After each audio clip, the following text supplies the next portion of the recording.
Sometimes it's confusing what business you're in. Are you selling retail? Are you selling interior design services? Or are you selling to the trade?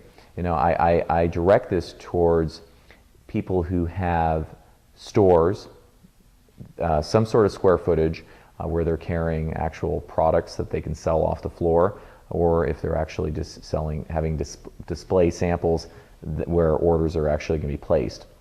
And in my experience, these are usually smaller stores of just a couple of thousand square feet, but I've worked with people of up to 20,000 square feet. And the problem comes, it's kind of a multi-layered and multifaceted problem. The first is, are you selling retail? Because if you're selling retail, that requires a different type of staffing. You need someone who can just be there to answer questions endlessly. That may result in no sale. So you're paying somebody on hourly, and if you're paying them on commission, that person's not happy because they're not making any money.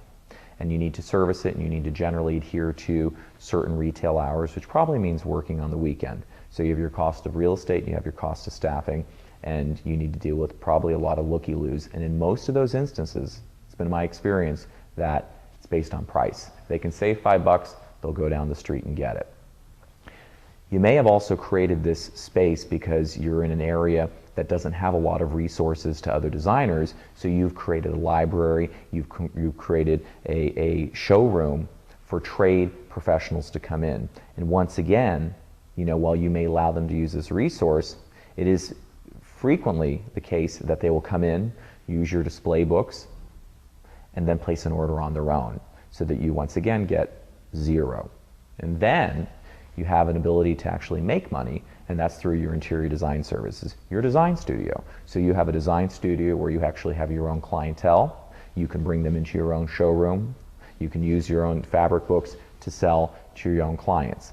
And as long as you have the right pricing structure in place, now you have an attraction and a draw to get this person in. You're saying, look, we don't have to travel. I've got the resources here for you to touch, feel, and be with, and it's exclusive.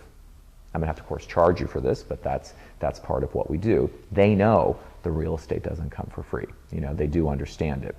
So in this instance, I've given you 3 different scenarios.